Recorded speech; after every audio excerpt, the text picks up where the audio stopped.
welcome to Party Planning Radio. I'm your host, Laura Alotabi, founder of venuesandmore.com, your one-stop shop for party planning.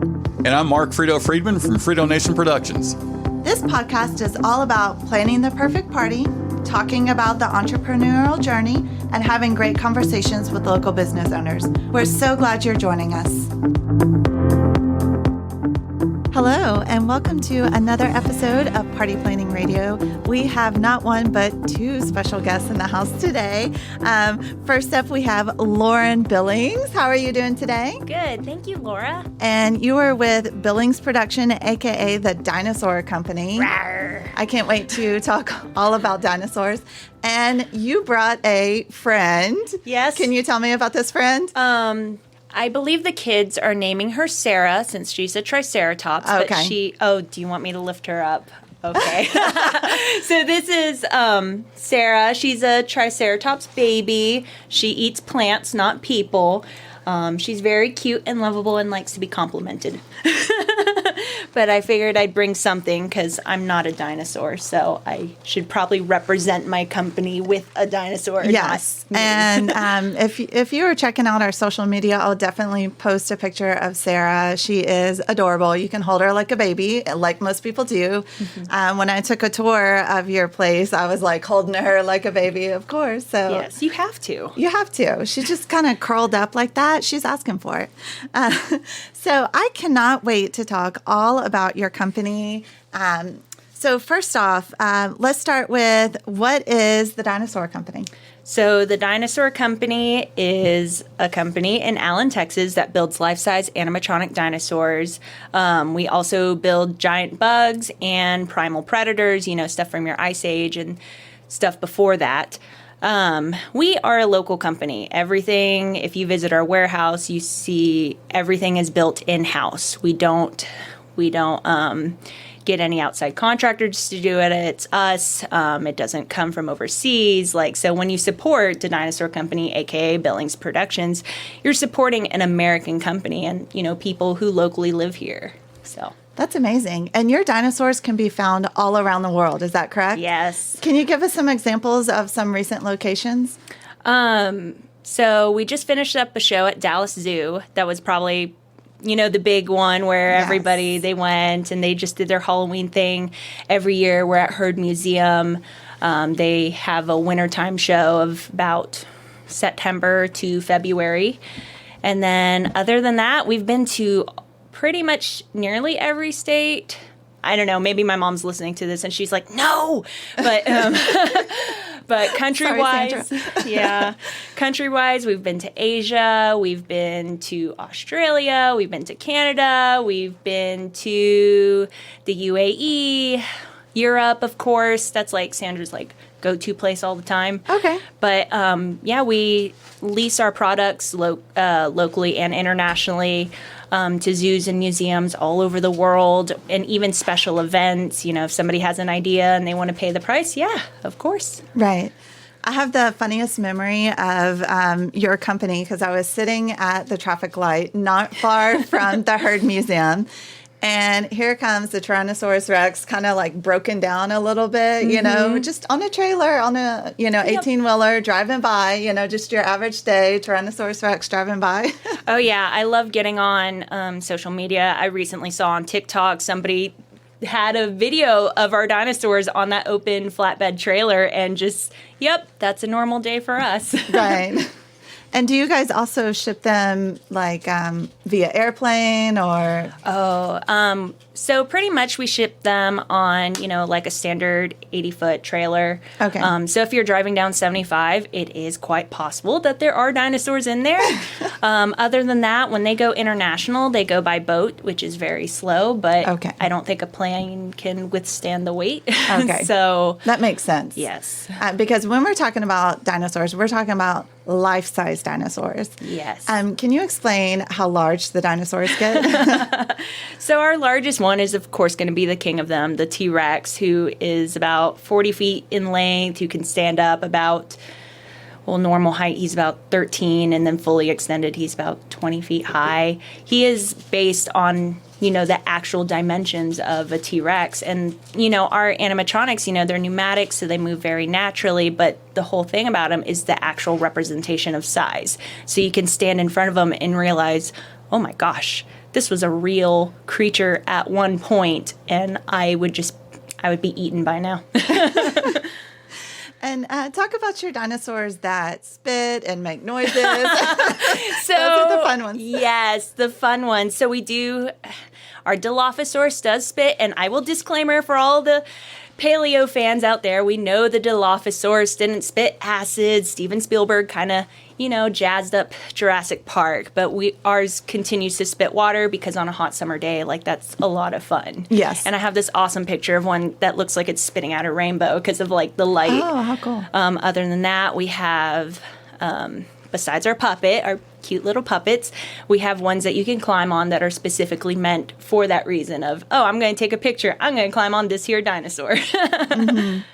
Those are always fun. And I feel like it's another, a similar one to Sarah, the one that you climb on at the Herd Museum. The Pachyrhinosaurus, and then there's also the T-Rex, the juvenile size, because the full size, photo op would be a bit ridiculous. You can't take selfies with the T-Rex. People have tried.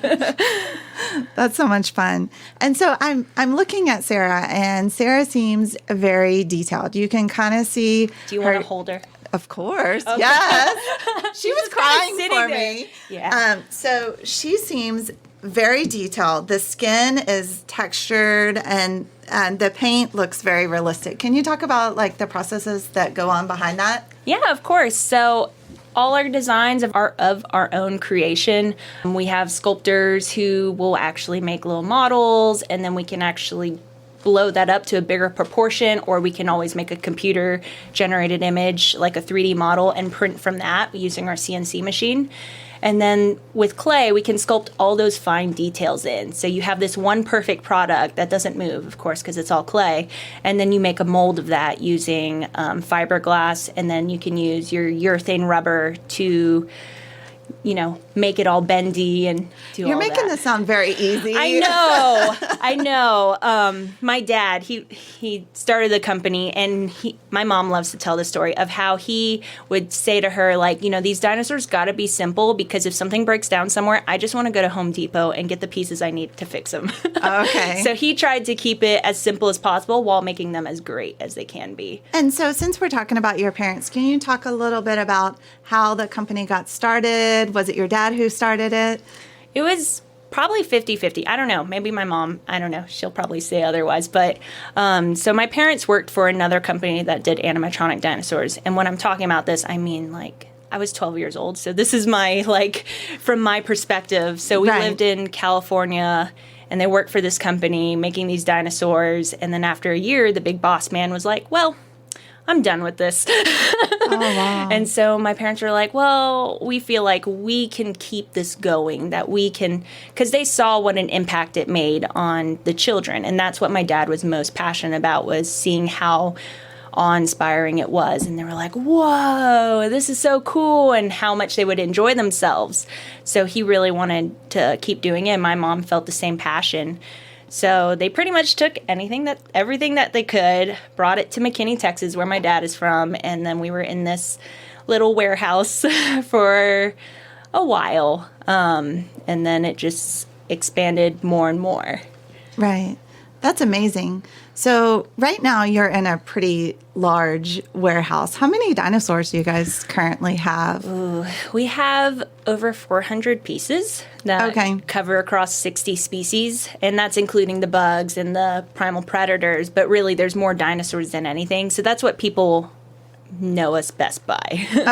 Okay. And so are your bugs also featured in the museums and other locations like that? Yes. Our bugs went to Japan earlier this year. How fun. I know. And they're back.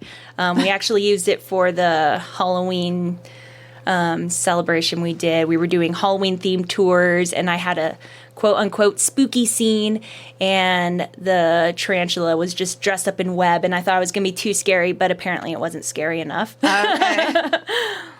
I'll have to see pictures of that. That sounds cool. It was fun. It was like I put the candy bucket near its mouth, so it's like if you dared to get it. Oh, okay. I don't think I would have gone for it. Surprisingly, I had these like toddlers who were just like, don't care, yay, spider, candy. And it's like, well. Was it the parents that were freaked out? I don't know. Okay. I'm sure I had a few. So do you want to talk about the tours that you guys offer? Yeah, of course. We started tours this past summer, June 1st, and pretty much for an hour we walk around the shop and talk about how the animatronics are made, and we end our tour with a message about, how you have your passion and you should just follow it. No matter how crazy it is or how out of the water it is, we're the only company in the U.S. that builds giant animatronic dinosaurs, and we've been doing it for the past 16 years. Like, clearly my dad had a crazy idea and just ran with it. But such an amazing idea. I know that, my kids look forward to going to the Herd Museum every year and seeing what dinosaurs are there, which ones came back, which ones are new, and they enjoy the ones that spit. Yes, that is usually like people's favorite, just to stand in front of it and, yeah, come on, yeah. And so you guys recently started offering up your space for different parties and events. Do you want to talk about that? Yeah, so besides tours, we do birthday parties, we've done BYOB crafting parties, pretty much anything somebody wants, we'll kind of make something to that, especially since we're so new. I feel like between the PR team, like, we cannot move fast enough. Like, so if someone's like, oh, you don't have this on your website, but can you do like an adult BYOB party and we do this and there's like 20 people, and I'm like, of course, like, let me figure this out for you. It's not up there, but that doesn't mean we can't do it. Right. So it's really people telling us what we should be doing. And I think that people are getting so excited about your business, that you're doing tours now, that you're having, parties in the location. So what kind of drove that decision to start the tours and kind of get people to see all these dinosaurs up close? So that's actually all my mom. She always wanted a museum space because other than that, the dinosaurs literally sit in our warehouse until, come spring when they finally get to go out and yay, adventure. But, there's no reason why they have to be sitting there collecting dust. We can have people come through and enjoy them still and learn about them, because when you see them on exhibit, you're learning more about the history and stuff about the biology and, the actual dinosaur facts. With us, you're learning about the process of how they're made. We're going into a lot of STEAM subjects.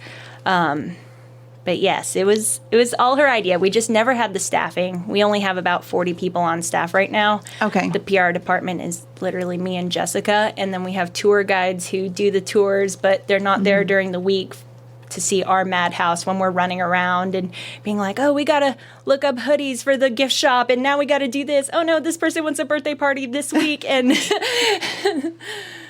so that's amazing. Yeah. That's a good problem to have. It is a good problem. I love being overwhelmingly busy. Right. I can tell, like, with your personality type, and I think that you're a busybody, right? Oh, yeah. I cannot sit still. Like, I'm constantly like, oh, I have this idea. I'm going to write it down. Okay, I'll get back to this later. And then before I know it, 2 hours pass by. I'm already researched into it. And I'm like, oh, yeah, I was supposed to, like, do my accounting and receipts and expense reports. But instead, I looked up keychains for the past 2 hours. I can understand that. It's fun. And so you've grown up around the dinosaurs pretty much your whole life. You said since you were 12, right? Yes. And so what's your favorite memory so far? Oh, I have a bunch. Thinking about the memories of before I started working there, like probably before it became Billings Productions, I think about the time where it was just me, my mom, and my dad in California. And like, because I have 2 older brothers, and even though I'm the baby and the youngest, kind of having that only child mentality for 2 years that we were there felt really good, because it was like, yeah, I'm the center of attention. Like, even though I already was, now there's no one else around me. Right. So those are some of my favorite memories. I never actually got to work at the company with my dad. He passed away in 2007. I started 2008. And some of my favorite memories then, I didn't start out doing PR. I started doing out bookkeeping and accounting and receipts. I was a pencil pusher. But I really missed the nights where me and my mom would stay up till midnight. We're like, oh, we got to balance all these books. Let's order Chinese. And then we'd be up there all night because it's just the two of us for all these transactions. But I still loved it because it's like, you know, people bond over shopping and all these extravagant vacations with, you know, their family. And I bond over like, yay, we're working towards something. We're building this life. And it's, you know, I value that more. Right. It sounds like you and your mom have just a very big entrepreneurial spirit. I am realizing every day that I'm becoming more and more like her. I think every daughter has a point in their life when they're like, I'm turning into my mother. I feel like it's one of those commercials, you know? Oh, yes. So can you tell me, since we're talking about entrepreneurs, can you tell me a little bit about you know, any tips that you would give to entrepreneurs now that you're kind of jumped into this role? Any tips for us? Of course, I actually had to write these down, but I'm very proud of them. The first one I wrote was sell your passion. I like to use the example that I can teach anyone how to build a dinosaur, but I can't teach them to care about it. So whenever I meet people, I love seeing their face light up with what they love. Like that draws an instant connection. And if somebody can see that in you, like that's something that will connect them. It's really hard to talk about something you don't really care about, but you should really follow what you love. Absolutely. Yes. Yes. I love that tip for sure.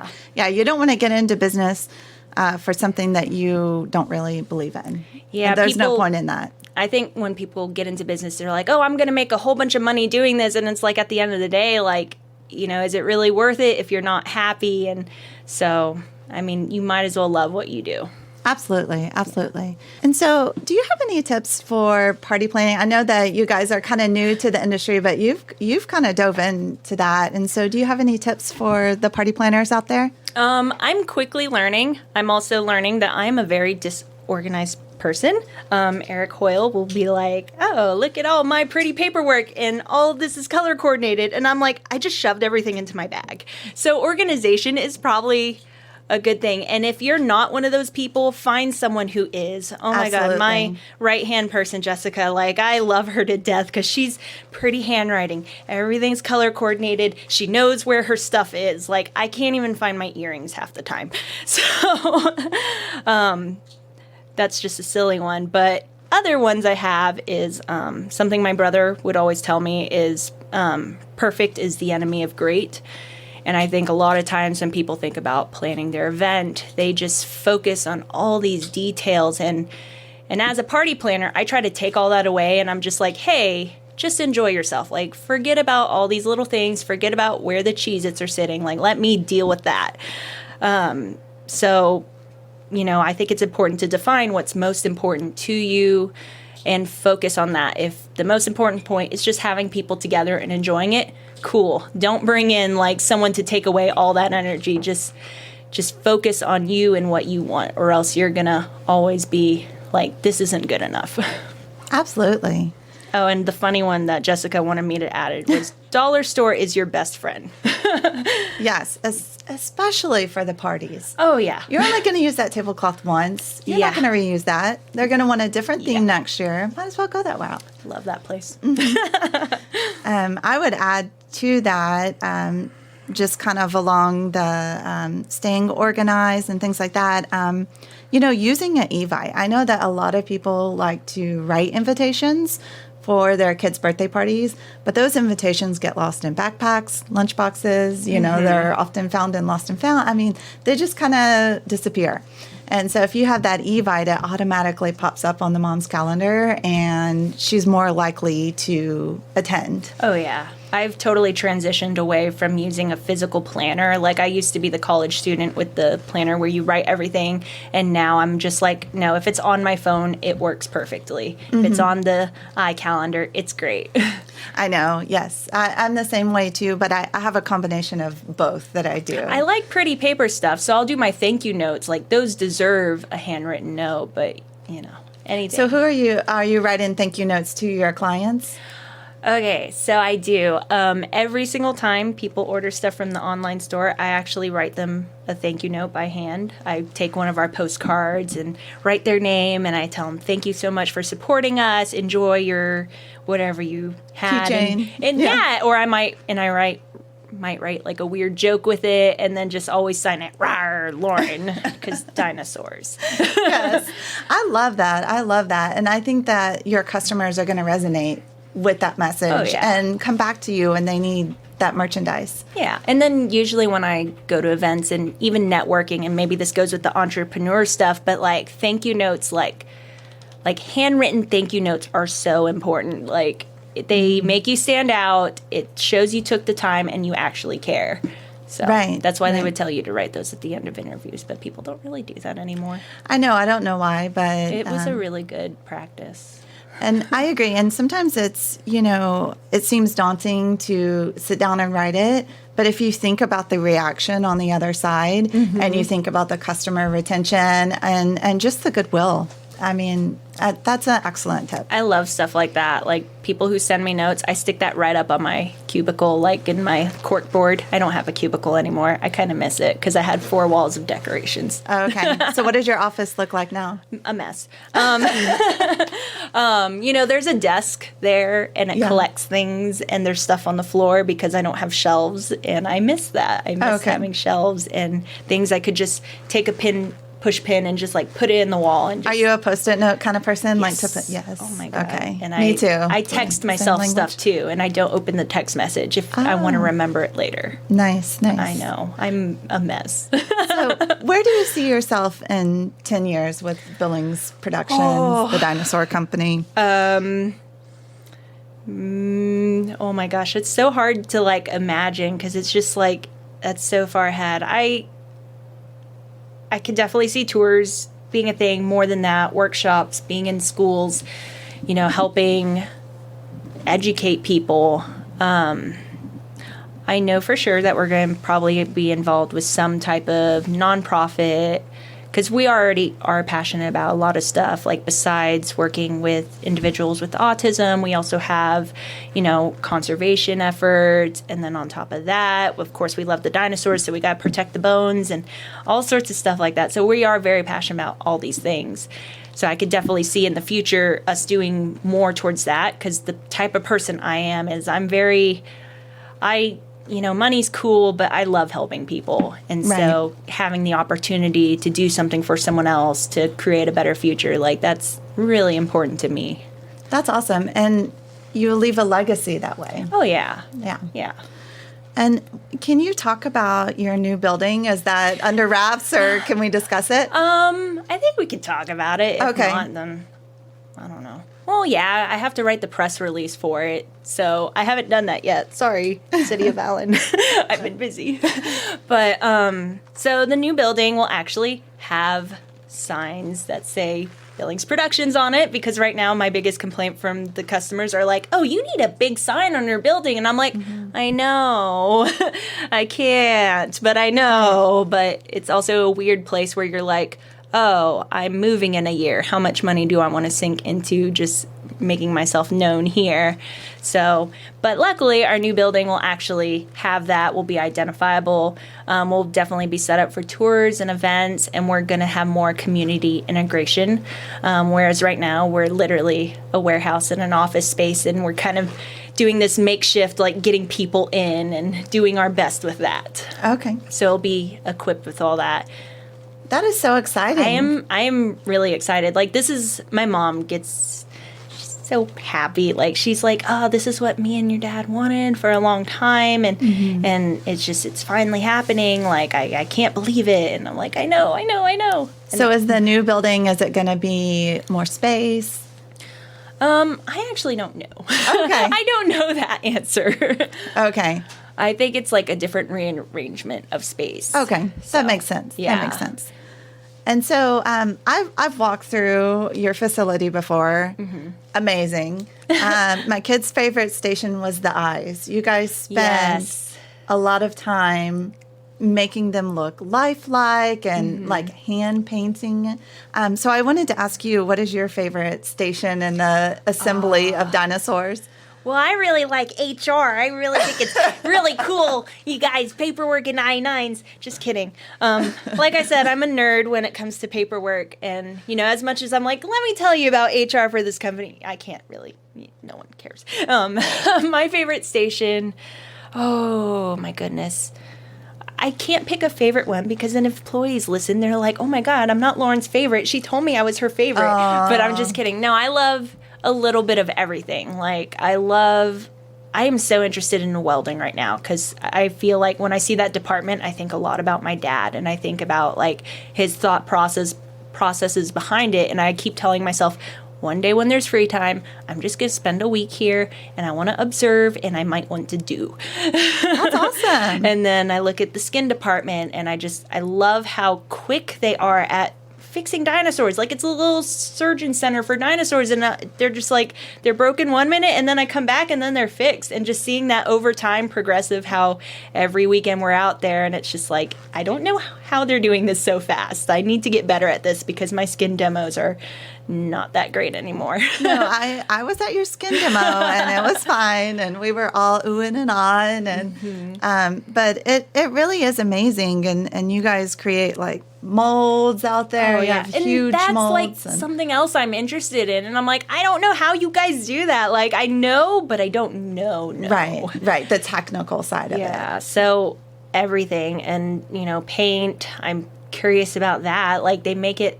I don't know. Everybody makes their job look so easy and enjoyable that I'm like, how do I do that? Because it helps me talk to the consumer, especially like clients and customers who come in of like, well, this is what you do, and trying to inspire them. Like, it helps if the more I know, because then how easy it is to spread onto them. Like, I didn't go to college for this. I just learned because I was interested, and you can apply that to any part of your life. Absolutely. So it would help me connect with people better.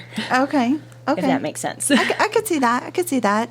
So when you said paint, it kind of spurred a memory of, it looks like a giant room. Yes. And it looks like a place where you would paint a car or something. That's generally what that's used for. Except for there's a big dinosaur in the middle of the room. And so how long does that process take from start to finish? Like, let's say from idea phase, like you want to build a new Sarah, she's got to be a different dimension, you have to create a mold. Like, how long does that process take? It depends on the size. I can use an example, like for our predators, in about 9 months, we made 8 new guys. So that's about a month each if you want to round it that way. Okay. There's a lot of stuff on the back end, like the 3D modeling and cutting it out with foam and making sure everything was right, and trial and error. And we learned with the dinosaur stuff, like, something will always go wrong, If it can, it will. And so we always prepare for the worst. And even with creative process, you just find bumps in the road of like, oh, well, this could be better. And then it's like, yeah. But assuming we aren't doing anything else, there's no other shows, everybody hands on deck, and we're making something start to finish, I think, about a medium-sized creature, that could take us 2 months, from concept to fruition. And that's if nothing else is happening. And, right. But there's no balloon festivals. There's no balloon festival. There's no merch. There's, we're not going to like 12 different states at one time. And yeah, so. So what is your favorite dinosaur that you've ever made? Okay, so I already know right now my favorite one is the Coelophysis, and he's pretty much, I like to compare things to animals, and he's like the big medium family dog, your Labrador. He's like that size. He just seems like whenever I see him, I want to pet his head, and he actually barks. We had him dressed up, we had her dressed up as a fairy princess for Halloween, and I just fell in love. I'm like, I already love you, but this is just really cute and adorable, and this makes me so happy. I know in real life you would have eaten me alive, but that's okay because you're extinct, but that's my favorite. So that's your favorite? Yes. Awesome. I also love our babies Babies are always great. Yes, yes. So can you talk to me about what's involved when you, let's say, ship these dinosaurs? I know we talked about it's, by boat. What's involved with your company about like the assembly of the dinosaurs once it gets to its new home for the next few months? Yeah, that's a good question. We don't just dump the dinosaurs off. We're not like, bye, have fun at your place in Australia for the next few months. Bye. We're very involved in the process. So we load up the truck and we make sure we have technicians there when we're unloading. It's a little intimidating to see like this giant Utah raptor and you're not really sure where the center point of gravity is on it. So you need our techs to kind of direct your forklifts of like, oh, well, you want to do it like this and we'll bring it here. And then the techs are really great about setting it up and making sure everything's perfect the way it should be. Stuff does get damaged. Most of the time it's during shipment because I can't control how a truck driver is or I can't control the waves in the ocean. So if something isn't securely locked or something comes loose, like that can wreak havoc on it. But luckily we have, these great skilled people there who can put it up and they can reassemble and fix and weld or do whatever they need to do. Yeah. So and we're there the whole step of the way. And then when we do the handoff, we come back. If it's a domestic show, we come back once a month to maintenance and just make sure. And it's not saying that our stuff isn't meant for the outdoors. Things happen. People happen. We're all aware of what happens when people aren't being watched. Teeth go missing. People get their own little souvenirs. And then take down. We're there again. And then they come back. And yeah, so, it's not like, here's your dinosaurs, bye. It's like, it's a whole process. Right. You kind of become part of the family. Mm-hmm. Very cool. Well, it has been amazing to talk with you all about dinosaurs. Thank you so much for being on Party Planning Radio. Wait, what's your favorite dinosaur? Oh my goodness. I mean, I wish you would have asked this question for my daughter. She currently 2 library books are overdue, and the titles are Dinosaurs and All About Dinosaurs. And we can't find the dinosaur book. Is there like one she's obsessed with, or? I have no idea. I'm just like she's reading an encyclopedia of dinosaurs. Isn't that awesome though? No, it's really cool. And she had a blast taking the tour at your facility. But if I had to choose one, I just thinking about the Herd Museum and the dinosaurs that were out there. The T-Rex, he is just humongous and a little scary because he's like making noises and turning and stuff like that. And so I'm going to go for the infamous T-Rex. All right, perfect. Yes. Fair enough. Well, thank you so much for joining us today. Yay. Thanks for listening to Party Plan Radio. Be sure to share this podcast with all of your friends on social media. And to find out more about Venues and More, you can always go to the website www.venuesandmore.com. That's venues, the letter N, more.com. And then you can also find us on Twitter and Instagram at Venues and More. And on Facebook, it's Book Venues and More. And be sure to subscribe to this podcast to make sure that you don't miss a single episode.